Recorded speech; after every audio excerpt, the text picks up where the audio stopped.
여러분 안녕하십니까? 라디오 오늘 손다정입니다. 속전속결입니다. 행정안전부 내 경찰국 신설을 위한 시행령 개정안이 오늘 국무회의를 통과했습니다. 다음 달 2일이면 총 16명 규모의 경찰국 조직이 출범하게 됩니다.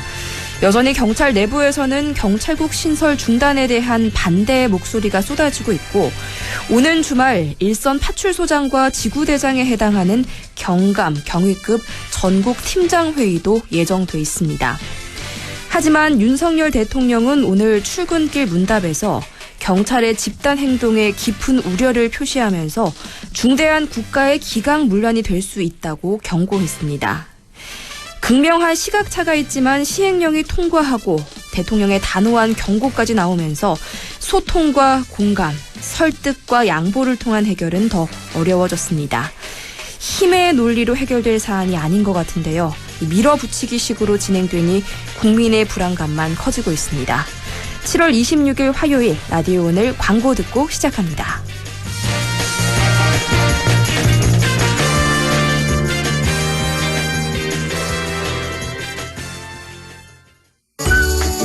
관절 건강 잘 챙기고 계십니까? 수년간 연구 끝에 개발한 호가는 프리미엄 골드. 관절은 물론 뼈 건강까지 생각했습니다. 관절을 튼튼하게, 관절은 호가는 프리미엄 골드. 지금 전화주세요. 1522-6688. 건강기능식품입니다. 자, 던졌습니다. 돌직구인가요? 이건 처음 보는 철직구네요. 돌직구보다 빠른 주문과 배송 속도, 눈앞에서 확 떨어지는 가격까지. 이 놀라운 선수가 누구죠? 국내 최초 온라인 철강직구 쇼핑몰 스틸 1번가. 말씀하신 순간 철직구 오가네요. 스틸 1번가. 7월 26일 화요일 라디오 오늘입니다. 일부 생활 속 법률 문제를 쉽고 명쾌하게 풀어봅니다. 안형진의 쾌도난법, 안형진 변호사와 함께하겠습니다.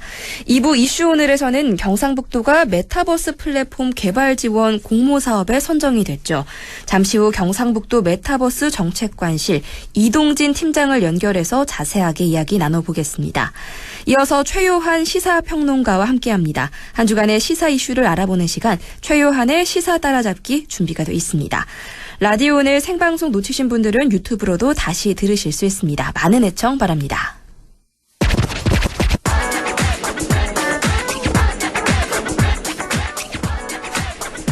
안형진의 쾌도난법, 생활 속 어렵고 복잡한 법률 문제를 쉽고 재미있게 풀어보고자 합니다. 안형진 변호사 연결합니다. 안녕하십니까?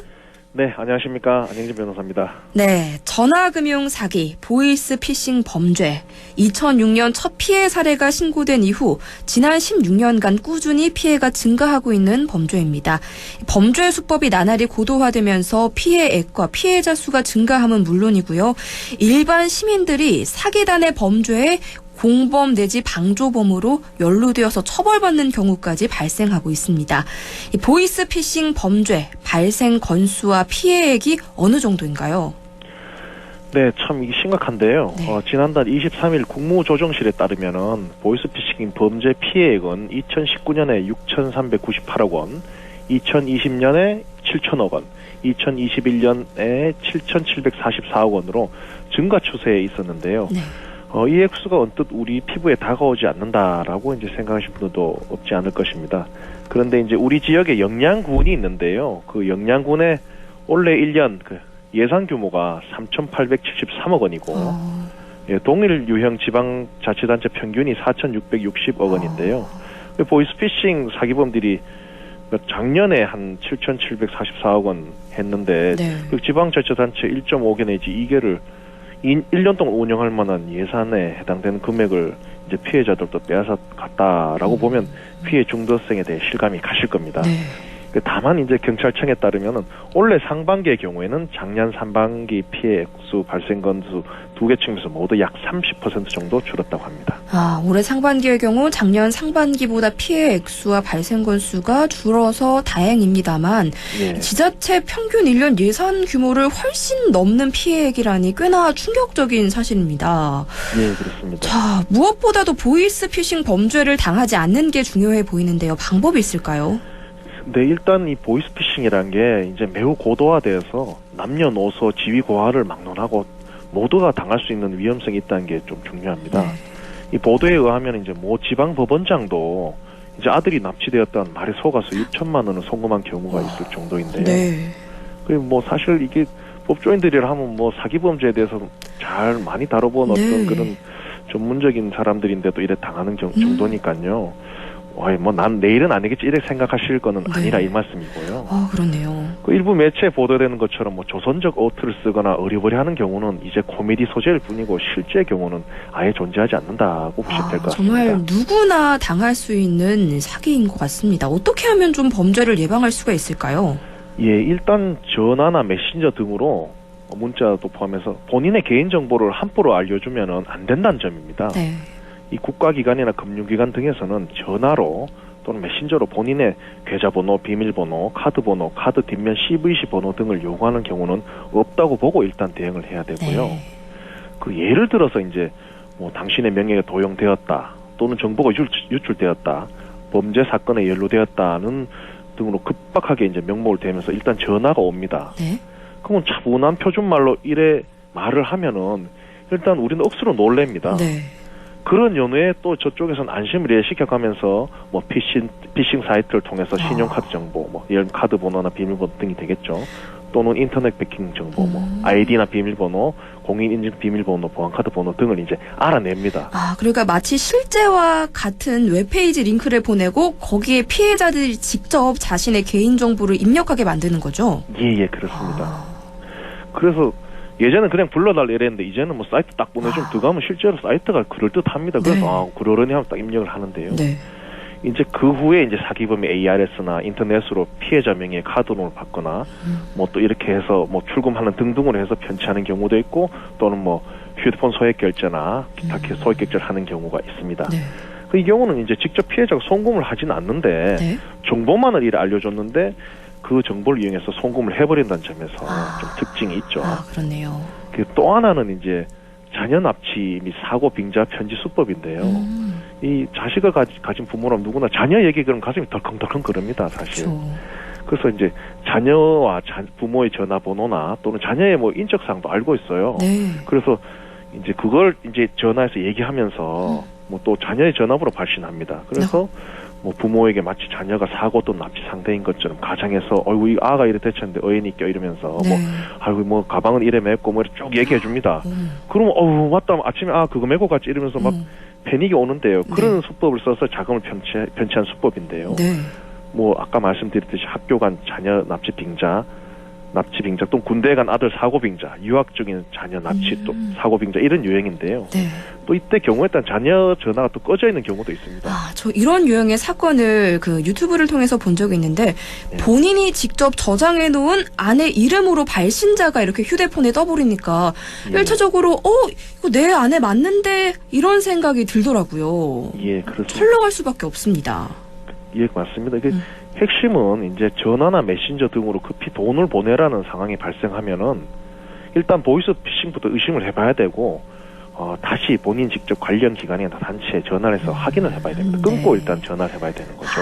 그런데 보이스 피싱 범죄 그 사람들은 절대 전화를 못 끊게 합니다. 그렇더라고요. 예, 그래서 과감하게 끊고 다시 연락드리겠다 하고 확인해보는 그걸 좀 연습 내지 마인드 컨트롤 해야 되고요. 네. 그렇습니다. 이제 예전에 안동 출신의 씨름 해설가 이제 국회의원이죠. 오경희 씨로 기억하는데 그분이 씨름 해설을 하면서 유명한 말을 남긴 게 있습니다. 네. 씨름은 넘어지면 집니다. 넘어지면 집니다. 익하셨는데요. 네. 그 보이스 피싱 같은 경우에는 놀래보면 당합니다. 네. 당합니다. 그리고 당황하면 당합니다.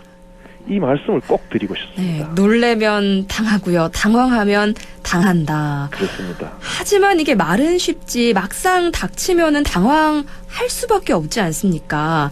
맞습니다. 만일에 보이스 피싱에 속아서 돈을 보내거나 개인정보를 알려줘 버렸다.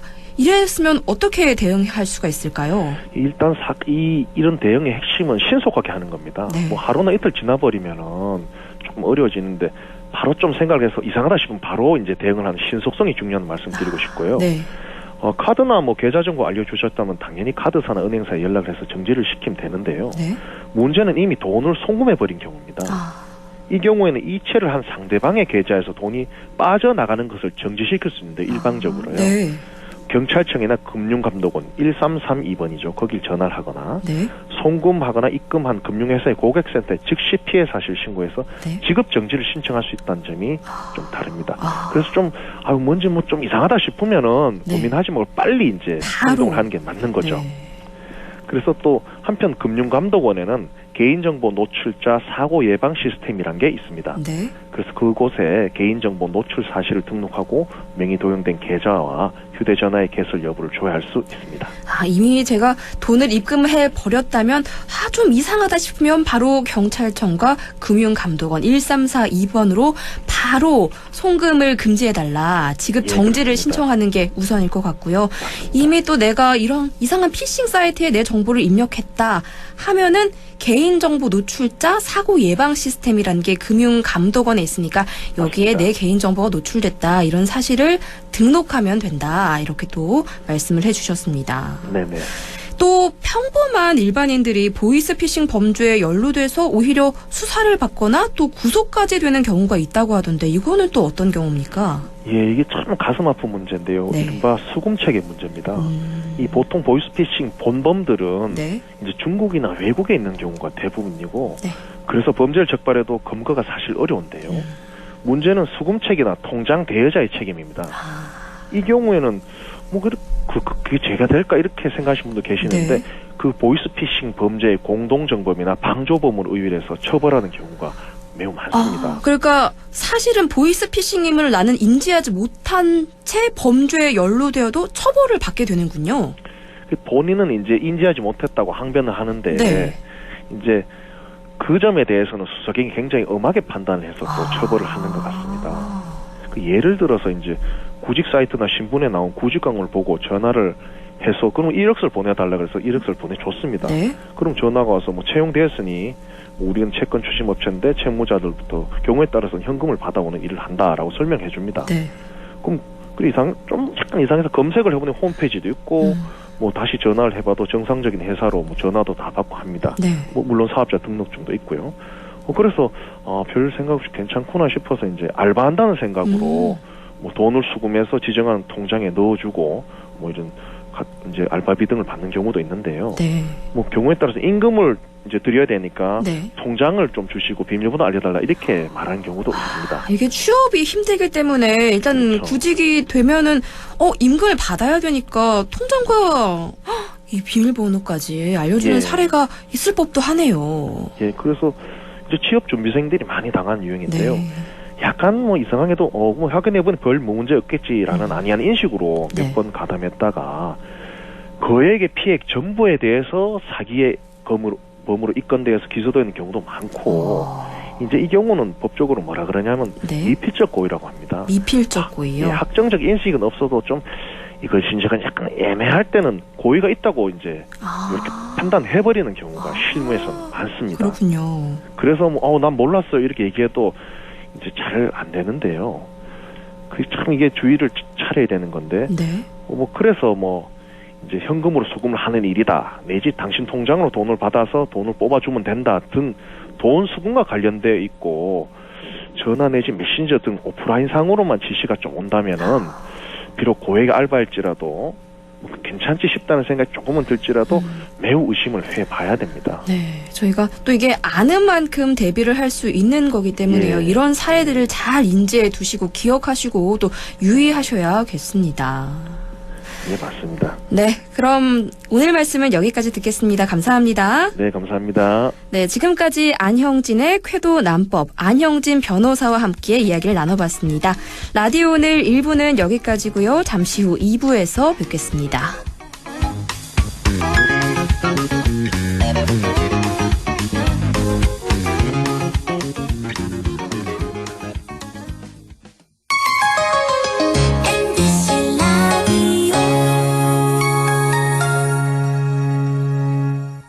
가구 살 땐 꼭 한번 가보자. 안동 명품 가구 백화점. 흑표 흑침대, 양성국 갤러리, 금성침대, 한국 가죽 소파, 장수돌 침대. 다양한 브랜드 가구를 한 곳에서 쇼핑할 수 있는 대형 가구 전시장. 안동 명품 가구 백화점. 예, 며느라. 밥 했어? 설거지 했어? 쓰레기 버렸어? 청소했어? 빨래했어? 개밥 줬어? 아들 낳았어? 딸 낳았어? 아무것도 안 하고 싶다. 이미 아무것도 안 하고 있지만 더 격렬하게 아무것도 안 하고 싶다. 지금은 그냥 라디오만 듣고 싶다. MBC 라디오. MBC 라디오. 라디오 청취자 10명 중 4명이 듣는 방송. 국가대표 라디오 MBC 라디오. 어느새 쌓여버린 불필요한 메일을 지우고 계시군요. 탄소를 사그림 줄이셨어요. 화면 밝기를 낮춰서 눈 건강을 챙기신다고요? 에너지를 20%나 절약하셨네요. 오, 영화 볼 때는 항상 휴대폰을 꺼두신다고요? 중고거래도 자주 하시는군요. 그렇다면 여러분은 이미 탄소 중립을 실천하고 있습니다. 탄소 중립을 실천하는 가장 확실한 방법, 바로 여러분의 좋은 습관입니다. 공익광고협의회. 마음을 열어줘. 다가가 나 속삭이도록 언제나 내 생각으로 행복해야 해요. MBC 라디오 100.1 MBC 라디오.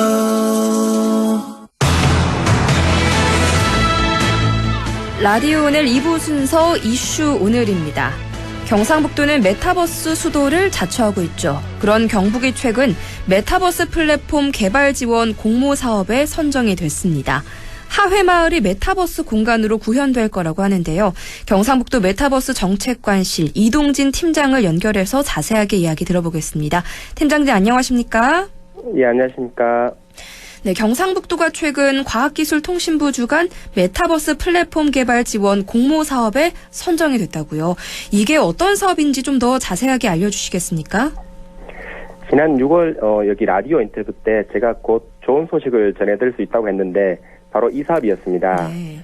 이번 공모 사업은 가기부에서 주관한 메타버스 플랫폼 개발 지원 사업으로 메타버스 플랫폼을 통해 국민의 일상생활과 경제활동을 지원하고 산업을 혁신시키자는 취지로 기획되었습니다. 경북도에서는 새 정부 첫 메타버스 공모 사업에 선정되기 위해 서울, 전북도와 함께 참여할 것을 제안했습니다. 서울은 아시다시피 서울 북촌, 전북 전주 한옥마을로 유명하거든요. 네. 그래서 강릉 지하철 협력 콘텐츠로 저희 경북에서 한옥이라는 테마를 메타버스로 구현하자는 아이디어를 냈습니다.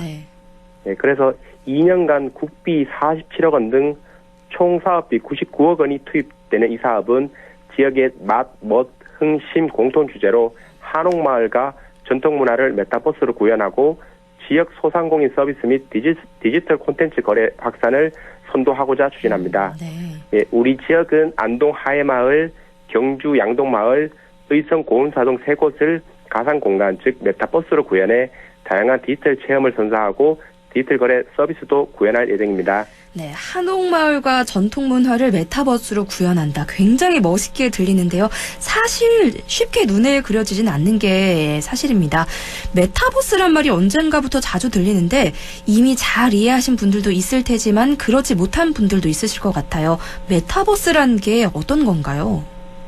저도 이게 가장 고민되는 부분이 이 메타버스를 도민들에게 좀 쉽게 설명할 수 없을까 많이 고민을 하고 있습니다. 네. 통용되는 개념은 가상과 현실이 융합된 공간에서 다양한 가치가 창출되며 생산과 소비가 선순환하는 세계인데 이게 사실 일반인들이 이해하기가 좀 어렵습니다. 네. 그래서 요즘 저는 이렇게 표현합니다. 안경처럼 쓰고 다니는 휴대전화라고. 지금 휴대폰으로 사용하는 모든 기능을 직접 손으로 하지 않고 디지털 안경을 끼고 다 할 수 있다는 의미죠.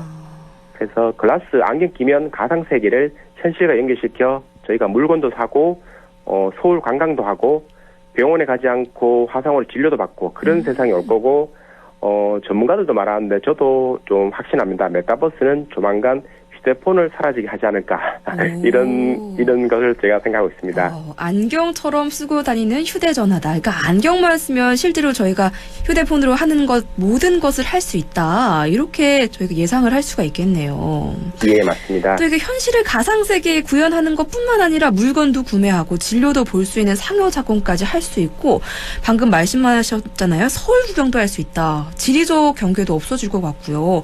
이렇게 메타버스에 대한 설명들을 들어봤습니다. 자, 경상북도가 올해 2월에 메타버스 수도 경북 조성을 위한 비전 선포식을 가졌고요. 3월에는 전국 최초로 메타버스 전담 조직인 메타버스 정책관실을 신설하기도 했습니다. 그만큼 메타버스 산업의 미래를 중요하다고 보는 걸로 보여지는데요. 경상북도가 이 메타버스 산업에 적극적으로 나서는 이유는 무엇으로 보십니까? 먼저 이 말씀을 먼저 드릴 수 있을 것 같은데 메타버스는 4차 혁명시대의 최종 성과물이 될 겁니다. 지금 하는 AI, 데이터, 사물, 인터넷, 블록체인 등 이 모든 새로운 기술의 결정체, 완성체가 메타버스입니다. 근데 이 4차 혁명시대의 메타버스 시대는 분명히 올 것인데 그게 얼마나 빠르게 올지가 관건입니다. 경북은 메타버스를 미래 먹거리로 보고 선제적으로 준비하자는 거죠. 아시다시피 20년 전에 인터넷이라는 새로운 인프라가 등장했을 때 지금처럼 기대와 회의가 교차했습니다. 그래서 그때 혼란 속에서 새로운 인프라를 활용해 무엇을 할지 고민했던 기업들, 예를 들어 메타, 구글, 애플 등이 지금 현재 세상을 지배하고 있지 않습니까? 이제 메타버스라는 새로운 인프라를 구축하는 것을 넘어 그것을 활용해 무엇을 할지 지금 고민해야 될 시기라 생각합니다. 그래서 경북도의 이런 선제적인 판단과 노력이 4차 혁명 시대에는 다시 경북이 대한민국 중심으로 우뚝 서는 데 기여할 것이고 메타버스는 저희 경북에게 디지털 기회의 땅이 될 것이 분명하다고 생각합니다. 자, 메타버스 플랫폼 개발 지원 공모 사업 선정으로요. 안동 하회마을, 경주 양동마을, 의성 고운사 이런 곳들도 메타버스 공간으로 구현이 된다고요. 예. 저희 경북도는 지역 문화관광 르네상스를 위해 인류 유산을 두루 답사하는 관광 메타버스 서비스 개발을 목표로 하고 있고요. 안동 하회마을, 경주 양동마을 등은 아시다시피 가장 한국적인 곳으로 인정받아 유네스코 세계유산으로도 등재되었습니다. 그래서 안동 하회마을, 경주 양동마을, 의성 고운사 등 세 곳을 3차원 메타버스로 구현하는데 이 공간들은 라이다라는 빛을 통한 검출과 거리 측정을 기계하고 드론 등 첨단 장비를 활용해서 3차원 공간 정보 데이터를 구축하고 개발 장비를 활용해 지역 특화 콘텐츠를 제작하고 한옥마을 가상 체험 서비스, 증강현실 정보 서비스 이런 걸 통해서 대국민 서비스를 제공할 계획입니다. 이런 곳들이 메타버스 공간으로 구현이 되면은 우리는 어떻게 이곳을 이용할 수 있고 또 어떤 체험을 할 수 있게 되는지 구체적으로 설명 좀 부탁드릴게요. 예, 의식, 주혼 4개 테마로 도민들과 국민들이 이용할 수 있고 체험할 수 있도록 하는 게 저희 목표고요. 먼저 의를 테마로는 저희가 한복이 유명하지 않습니까? 그래서 한복과 드레스 투어 콘텐츠로 한복 가상 체험. 또 저희 상주에는 한국 한복진흥원이 있습니다. 이렇게 연계해서 좀 디지털로 조금 한복 제작도 해보고요. 그러니까 한복을 직접 입어보는 것을 가상 공간에서 할 수가 있다. 또 더불어서 맞습니다. 한복까지 제작이 가능해지는 거군요. 예, 크리에이터들을 좀 키우자는 이런 저희 생각도 있습니다. 네. 예. 그다음에 식 분야, 음식 분야에서는 한식 투어 콘텐츠인데 저희 영양에 아시다시피 디미방도 있고 여기 안동의 찜닭도 유명하지 않습니까? 그런 투어 있고 그다음 종가 사찰 음식, 그다음에 다도 체험. 그리고 이런 음식을 체험을 안 되면 이번에 밀키트로 제작해서 업체에 배송하고 지역 농산물도 주문할 수 있게 이렇게 구상하고 있습니다. 투어를 넘어서 직접 그 밀키트를 집에서 받아볼 수가 있게 되는 거겠네요. 예, 맞습니다. 이게 식 분야였고요. 맞습니다. 그리고 주 분야, 집 분야에서는 하회 양동마을 스테이, 고택 체험 서비스, 그리고 요게 저희가 좀 핵심적으로 추진한 게 메타 수학여행인데 코로나로 인해서 학생들이 수학여행 제대로 못 가지 않습니까? 그러면 메타버스를 통해서 저희 안동 하회마을이나 경주 양동마을은 수학여행의 성지라고 표현할 수 있거든요. 이런 것을 저희 개발해서 학생들에게 수학여행 프로그램을 하도록 그렇게 생각하고 있고요. 그다음에 혼 분야에서는 저희가 고운사, 절, 연등 달기, 바로 공양 체험해서 독특한 조금 정신 체험을 하고 그렇게 하고 있고 이 외에도 저희가 뭐 역사 문화를 소개하는 1인 미디어 방송 활동이나 메타버스에서 한옥, 한복, 전통 문양 만들기, 그다음에 고택 체험을 실제 숙박과 연계하는 서비스, 그다음에 요즘에 핫한 NFT 생성과 거래 연계 이런 것도 제공할 예정입니다. 이런 다양한 콘텐츠를 제작해서 저희는 좀 도민들 접근성이 중요하니까 웹이나 앱 그리고 그다음에 키오스크 등을 통해서 서비스를 이용할 수도 하고 내년 상반기에 저희 경북도청에 전국 최초로 메타버스 체험센터를 구축할 건데 여기도 연계해서 실감나게 체험할 수 있도록 하고도 구상하고 있습니다. 이 현실을 기반한 가상세계가 구축되고 그거에 구경만을 넘어서 실제 현물이 내 손으로 주어진다는 거, 실제로 방문을 할 수 있다는 거, 이런 것들이 굉장히 신기하게 느껴집니다. 일상생활이 더 편리해질 것 같은데요. 예. 자, 지난 22일 도의회에서 추경 예산이 확정이 됐다고 들었습니다. 메타버스 관련 예산은 어느 정도이고 또 어떤 사업이 있습니까? 네, 저희가 이번 추경 예산에 14개 사업에 총 57억 규모의 메타버스 신산업 예산을 최종 확정되었습니다. 이번 예산은 국비 확보와 도비 투자로 민간 기업을 지원하고 저희 경북이 주도하는 메타버스 혁신 생태계를 만드는 데 방점을 뒀고요. 먼저 메타버스 3대 대표 사업인 취업연계 메타버스 아카데미, 이거는 도내 4개 대학에서 하반기부터 실시할 예정입니다. 크게 한 6억 원. 아까 말씀드린 저희 도청의 메타버스 체험센터 구축 13억 원, 그다음에 메타경북 대표 플랫폼, 그러니까 저희 경북만의 플랫폼 구축이 10억 원 등 29억 원을 편성했고요. 또 지역 메타버스 민간기업 육성 등의 10억 원 등 또 자체적으로는 9개 사업에 39억 2천만 원을 편성했습니다. 또 새정부 메타버스 공모 사업인데 저희 도가 짧은 기간 동안 국비 공모 사업이 5개나 선정되었어요. 그래서 금액으로 따지면 거의 470억 정도를 확보했는데 요 대형 사업비로 17억 4천만 원을 편성했습니다. 그래서 저희 경북은 메타버스 신산업에 전략적인 투자를 해서 산업과 민생을 살리고 미래를 먼저 준비하겠습니다. 네, 말씀하신 내용들을 살펴보니까 일자리도 늘어날 것으로 보이고요. 기업 활동도 활성화될 것으로 보이고요. 지역 경제가 활성화될 걸로 이렇게 기대가 됩니다. 예. 자, 메타버스 수도 경북의 향후 또 다른 계획과 목표는 무엇인지도 듣고 싶습니다. 예. 경북의 사회 경제 산업 전반에 메타버스 융합을 촉진하고 지역 혁신과 발전을 선도할 기관이 필요합니다. 그러니까 컨트롤 타워가 필요하죠. 그 다음에 메타버스 분야에서 예타 규모, 메가 프로젝트를 발굴해서 저희 지역에 큰 도움을 줄 수 있는 그런 기획을 할 전문 조직인 가칭 경북 메타버스 융합진흥센터 구축을 지금 검토하는 단계입니다.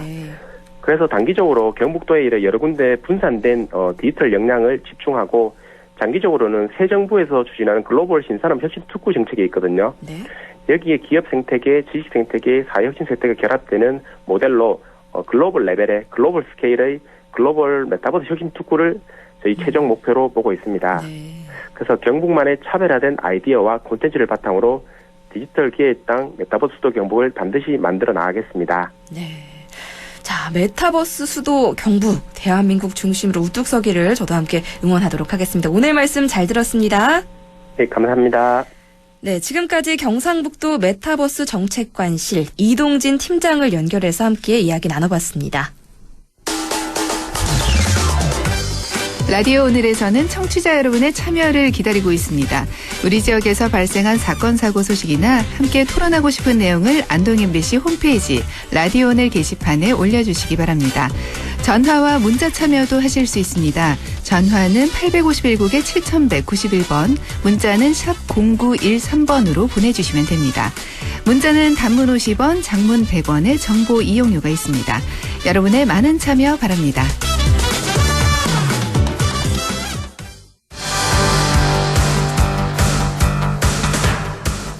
시사 이슈를 함께 이야기해봅니다. 최요한의 시사 따라잡기.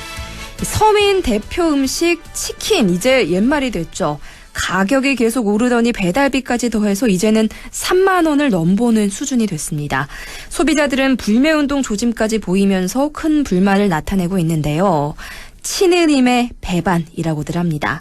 오늘 국민 간식에서 국민 밉상이 된 치킨, 최요한 시사평론가와 자세하게 이야기 나눠보겠습니다. 평론가님 안녕하십니까? 예, 반갑습니다. 최요한입니다. 네, 오늘 중복을 맞이해서 닭과 관련된 주제 치킨에 관한 이야기를 준비해 주셨습니다. 사실 저는 1인 가구여서 뭐 혼자 간단하게 치킨 한 마리 시켜 먹어야지 했다가 배달비까지 포함된 금액을 보고 안 되겠는데 이거 간단하지 않은데 하고 핸드폰을 내려놓은 적이 사실 여러 번 있거든요. 이 평론가님께서는 치킨을 또 자주 시켜 드시는 편이신가요? 제가 이제 미성년자 아이 셋을 키우고 있습니다. 네. 아이들이 어릴 땐 두어 마리 이제 사가면 충분히 먹을 수 있었는데요. 지금 중고등학생이 되니까 1인 1닭이 안 돼요. 네. 엄마, 아빠, 그리고 아이 셋, 이게 차라리 아이 데리고 애들 데리고 나가서 사 먹는 게 낫지. 이 닭 시켜 먹는 건 답이 아니더라고요. 그러네요. 한 마리당 약 2만 원이라고 치고 계산을 해보면은 이게 비용이 만만치가 않아 보입니다. 그렇습니다. 그래서 지금 치느님의 배신이라는 말까지 나오는데 치킨 가격이 얼마나 뛴 거죠? 정확하게 퍼센테이지로 따져보면은 작년 대비 8.8% 올랐다고 합니다. 돈으로 따진다면 적어도 2,000원에서 한 4,000원 정도 더 올랐고요. 예. 제가 그래서 단품 가격으로 가격을 좀 뽑아봤어요. 각 치킨 브랜드별로. 보통 10,000원대 후반에서 20,000원대까지 갑니다. 근데 닭만 먹는 경우는 별로 없잖아요. 다른 것도 같이 세트로 시키게 되고 여기에 배달비까지 포함한다면 거의 30,000원대 육박하게 된다는 거죠. 이게 치킨 가격 구조를 보면요. 이제 프랜차이즈 업계 2만 원짜리 기준으로 하면은 재료비가 한 10,000원에서 11,000원. 여기는 뭐 닭고기, 기름, 튀김 반죽, 소스, 음료, 포장 뭐 이렇게 다 되고요. 배달비가 4,000원에서 한 6,000원 정도 됩니다. 근데 이게 주말이라든지 날씨가 굳다라든지 하면은 7,500원까지 올라가는 거 봤어요. 배달비가요? 예. 그리고 매장 운영비 2,000원, 가맹점 마진 2,000원 뭐 해가지고 대략 한 마리당 한 2만 몇천 원씩 되는 거예요. 예, 그러니까 지금 현재 상황이 그렇다라고 한다면은 세트를 조금만 더 시키면 가격이 확 뛰죠. 그러네요. 치킨 가격 2만 원 돌파라는 이야기가 나온 지 얼마 되지 않은 것 같은데 벌써 이제 3만 원을 바라보고 있습니다. 왜 이렇게 가격이 오르고 있는 거죠? 이게 뭐 우리나라뿐만 아니라 전 세계가 다 물가가 올라가고 있는 상황이고 그래서 세계적인 공급망 불안이 물가 불안을 부추기고 있는 것 같습니다. 지금 한국 육계대 협회의 닭고기 시세 변동치를 보니까 2019년 7월 달에 닭 한 마리에 3,000원이었어요. 근데 지금 2022년 그 7월 달에는 4,692원입니다. 닭고기 자체 비용도 오르고 있군요. 그렇죠. 게다가 지금 빅3라고 일컬어지는 치킨 그 프랜차이즈 가맹점용 기름값이 엄청나게 올랐어요. 교촌이 카놀라유 한 박스에 14% 인상했고요. BHC는 해바라기유가 한 통에 40%가 올라갔어요. 40% 인상이요? 예. BBQ가 올리브오일 한 통에 33% 인상하고요. 이거만 올라갔습니까? 다른 재료들도 밀가루니 뭐니 다른 재료들도 다 오르다 보니까 치킨 가격이 그야말로 무섭게 치솟고 있는 것이죠. 살펴보니까 치킨을 만드는 데 필요한 닭고기, 식용유, 밀가루 등의 가격이 올랐으니까 이게 확실한 만큼 정부에서 뭔가 원가 부담을 낮추는 노력, 또 물가를 관리할 필요는 없을까요? 이게 정부가 사실 546억 원을 투입해서 밀 가격 상승분을 일부 지원하고 밀가루와 식용유 등 7개 품목을 한시적으로 무관세 수입한 대책을 내놨습니다. 하지만 이 효과는 미지수예요. 이게 얼마나 시장에 적용이 될런지는 좀 봐야 될 것 같고요. 정부는 정부대로 이렇게 노력을 해야 하지만 더 중요한 것은 사실 코로나 특수를 통해서 사상 최대 이익을 본 대기업들이 있어요. 이게 어디냐면 프랜차이즈 본사, 배달 플랫폼 기업 이런 데는 정말 은행과 마찬가지로 사상 최대 이익을 봤거든요. 근데 이게 고통분담했으면 좋겠는데 서민들 입장에서는 그게 피부에 잘 와닿지 않는 것 같아요. 그렇죠. 그렇기 때문에 이 정부가 물가를 관리할 필요뿐만 아니라 이러한 이제 그 안에서 이렇게 조금 이 대기업과 서민, 프랜차이즈업 하시는 중소상공인들까지 같이 좀 이렇게 좀 노력할 수 있는 창구를 좀 만들어야 되지 않을까라는 생각도 듭니다. 맞습니다. 그러니까 가맹점주에게 화살을 돌릴 게 아니라 본사 차원에서도 고통 분담을 해야 한다. 이런 지적들이 들리고 있거든요. 소비자나 가맹점주 사정은 계속 힘겨운데 프랜차이즈 본사 실적은 또 나아지고 있다고 합니다. 얼마나 또 나아졌습니까? 지금 치킨 프랜차이즈 빅3 영업이익을 보니까 물론 작년 말입니다. 교촌 같은 경우는 영업이익이 뭐 4,900억 원 매출에 영업이익 280억, 영업이익률은 5.7%. BHC는 영업이익률이 32.2%예요. 어마어마하죠. BBQ는 이제 영업이익률이 16.8%라고 하고요. 근데 이 최근에 시민단체들이 가맹점을 상대로 시중보다 최대 60% 이상 비싼 가격에 해바라기유를 구매를 강제했다는 의혹을 받는 이 BHC 치킨 가맹점 본사에 대해서 공정거래위원회에 신고까지 했어요. 프랜차이즈라고 한다면 이제 모든 이제 프랜차이즈 맛을 균일하게 해야 된다라는 원칙이 있으니까 특별한 뭐 이렇게 뭐 이 조리법이라든지 이런 게 통일이 되는데 그래 해바라기유 이거 여기 BHC 본사에서 공급하는 것만 써야 된다는 거. 근데 60%에 비싸요. 그래서 한국식품과학연구원의 성분 비교 조사까지 해봤더니만 별 차이가 없는 거예요, 이게. 그냥 시중에 해바라기를 쓰는 거랑 차이가 없는데도 60% 이상 비싼 이 기름을 써야 된다는 거예요. 맞습니다.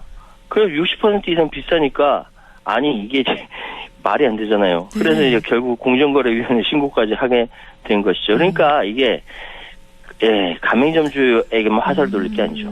그렇겠네요. 또 이런 가운데 또 얼마 전에 소비자들 분통 터질 만한 일이 하나 더 생겼습니다. 바로 담합 문제예요. 닭고기 가격을 높이기 위해서 담합을 한 업체들이 재판에 넘겨졌다고요. 이게 치킨값 인상을 끌어올린 하나의 요소가 되었을까요? 놀랬죠. 2005년 11월부터 2017년 7월까지 닭고기 가격을 상승 유지할 목적으로 판매 가격을 인위적으로 높이거나 병아리와 달걀을 폐기하는 방식으로 생산량과 출하량 등을 담합했다. 이게 12년 동안 담합을 했다라는 거예요. 이게 관리감독 체계가 너무 허술한 거 아닌가라는 생각이 드는데 그래서 하림, 올품, 한강식품 등 6개 업체가 지금 불구속 기세로 재판에 넘겨졌거든요. 이 최근 조사는 없습니다. 17년까지입니다. 그렇다고 저 시기에 올렸던 가격이 떨어지냐? 떨어지지 않아요. 올라간 건 그냥 계속 올라가거든요. 그게 가격에 영향을 미치는 겁니다. 이 기간 동안 관리감독 도대체 어떻게 했냐 물어보고 싶고요. 실제로 계속 시끄럽고 복잡하고 외부에서는 전쟁이다, 공급망 불안이다라고 하지만 이 내부에서는 이렇게 구멍이 있다라는 겁니다. 이거 누가 책임집니까? 정부가 책임져야죠. 그러네요. 닭고기 가격 인상, 기름값 인상. 근데 이렇게까지 해서 장사를 한다. 가맹점주 입장에서는 최대 실적을 냈으면서도 또 쥐어짜기를 본사에서 하기 때문에 돈을 거의 벌 수 없었다는 걸로 보여집니다. 맞습니다. 제가 아는 분도 닭장사 하시다가 접었더라고요. 프랜차이즈인데 벌 수 있는 구조가 아닌데 지금 버틴다고 하는 게 딱 맞아요. 기껏해 몇천 남장사로 계속 버티고 있는 거예요. 근데 소비자들이 본사에다가 막 이렇게 항의하지 않잖아요. 장사하시는 프랜차이즈업 하시는 그 가맹점주한테 이거 너무 비싸요라고 욕을 하죠. 그런데 그렇게 힘들어하면서 소상공인으로서 버티고 있는 겁니다. 그래서 지금은 닭고기 내 치킨 가격은 우리 시장에 하나의 이 가격 문제를 보니까 하나의 구조의 문제다. 이런 구조의 문제임에도 불구하고 고통분담할 생각은 없는 것 같습니다. 이런 상황인데도 지난 3월에 윤흥근 BBQ 회장이 치킨 값으로 3만 원은 받아야 한다 이렇게 이야기를 해서 논란이 됐던 기억이 있거든요. 여기에 일부 가맹점주들도 3만 원이 타당하다 이런 주장을 했는데 진짜로 남는 게 없다라는 이야기였어요. 지난주에는 말씀하셨잖아요. 3만 원 주고 치킨 사 드시겠어요? 아니요. 아니죠. 그러니까 치킨 한 마리에 3만 원 받아야 된다 하면 사람들은 그럼 BBQ 안 먹을래? 이렇게 얘기 나올 수밖에 없는 거예요. 그러니까 이 부분이 어디서 구멍이 나는지 모르지만 하여튼 이 부분이 정부가 개입을 해야 된다라는 생각이 드는 겁니다. 그래서 구조의 문제이니까 이거를 제대로 한번 알아봐야 된다. 문제점을 해결해봐야 된다. 자, 이렇게 되면 완전히 치킨 3만 원 시대가 오는 거 아니냐는 우려가 드는데요. 물론 아직 그 정도는 아니다. 이런 신중론도 있습니다. 어쨌든 이제는 1인 1닭이 질려든 시대는 저물어 가는데 앞으로 더 올라갈까요? 가격이? 지금 상황이 아직까지 다 오른 것 같지가 않아요. 그래서 오를 것 같아요. 왜냐하면 아직 국제정세 보면 전쟁 끝날 것 같지 않고요. 네. 기름값 떨어질 것 같지 않고요. 네. 공급선에 문제가 있다라는 것이고, 그래서 우리 내부의 구조에 대해서 다시 한번 고민해 봐야 된다는 생각인데, 지금 치킨 가격이 제가 8.8% 올랐다고 하지만, 네. 이거보다 더 오를 것 같다. 왜냐하면 네. 다른 것들도 같이 오르고 아직 오를 가능성도 있으니까 적어도 10% 15% 더 오르지 않겠는가 하는 불길한 예감이 드는 겁니다. 더 오를 수도 있다는 아주 불길한 예상을 해주셨는데요. 그런데 요즘에 대형마트에 가면은 또 치킨 값이 쌉니다. 거기는 2만 원이 되지 않고 15,000원 이 정도 안쪽인 것 같은데요. 이건 또 왜 그럴까요? 그 혹시 예전에 그 5,000원짜리 통큰 치킨 기억나십니까? 한창 이슈가 예. 되셨죠. 막 나왔다가 네. 쑥 들어갔는데 사실 대기업이 골목 시장을 침범한다라고 해서 예, 충분히 개연성이 있죠. 그런데 그런 그 대형마트에 아주 대량으로 싸게 공급이 되니까 그게 가격이 가능한 거거든요. 네. 지금도 마찬가지고요. 지금 프랜차이즈로 나눠서 공급하고 이게 또 이제 가격이 정확하게 투명하지가 않지 않습니까? 네. 조절해서 공급되면 좀 나아지지 않을까라는 생각을 해보는데 그렇다면 대형마트에 공급하는 이 성과 이 모든 것들을 같이 한번 고민을 해봐야 되지 않을까. 세상에 닭고기 하나 사 먹는데 이렇게까지 고민해야 되는 대한민국 국민이 너무 불쌍하지 않습니까? 맞습니다. 자, 앞서서도 말씀해 주셨지만 이게 치킨 가격 부분은 우리 시장의 하나의 구조의 문제다. 이렇게 말씀을 해 주셨어요. 또 이런 상황이라면 정부가 좀 나서줘야지 않을까 싶은데요. 예, 맞습니다. 그 회장님이 3만 원 얘기한 건 진짜 그건 힘든 거고요. 네. 참, 소비자도 행복하고, 육고기 납품하는 데도 행복하고, 프랜차이즈, 이게 다 행복하려면, 가맹점 주들도 행복하려면, 이건 국민들이 좀, 이게 국민들을 위해서 정부가 좀 개입해야 되지 않을까. 그게 진짜 민생 아닐까라는 생각이 들고요. 그러면 이런 얘기하죠. 정부는 이런 부분에 대해서 개입하지 않냐? 네. 개입 안 한 건 아니죠. 신경을 덜 썼겠죠. 네. 만약에 반도체 만드는 것에 대해서 신경 쓰는 것에 한 10분의 1만 여기다 신경 쓰면 훨씬 더 나아지지 않을까. 네. 미래의 쌀이 반도체라고 한다면 지금 먹는 국민들 지금 현재의 민생이지 않습니까? 네. 이 작은 치킨 가격 요거 하나 신경 쓰는 것이 민생을 살피는 것이라고 생각합니다. 좀 더 국민 생활에 밀접하게 살펴보는 게 필요하다. 이렇게 보여집니다. 또 마지막으로 커피 시장도 지금 저가 커피가 많이 판매되고 있습니다. 치킨도 그럴 가능성은 없다고 보십니까? 저 가능성이 있다는 생각이 들어요. 네. 이렇게 되면 프랜차이즈 입장에서 마진이 많이 떨어지겠죠. 네. 커피 전문점 보면요. 어떤 데는 막 1,500원에 팔아요. 예, 그리고 2,000원 받고. 그런데 프랜차이즈 커피 전문점 보면 여전히 4,000원, 5,000원 하거든요. 맞습니다. 나눠진단 말이죠. 네. 이런 치킨 가격으로 이게 분명히 이렇게 계속된다면 치킨 가격 역시 양극화로 나눠질 것이다. 그럴 가능성이 있다라고 말씀드리겠습니다. 알겠습니다. 서민들에게 친숙한 음식, 친은임이라고까지 불렸는데 이제 한 마리당 3만 원꼴이 되지 않을지 걱정스러운데요. 빨리 전쟁도 끝나고 세계 공급망도 정상화되었으면 좋겠습니다. 오늘 말씀 감사드립니다. 예, 감사합니다. 네, 지금까지 최요한 시사평론가와 함께했습니다.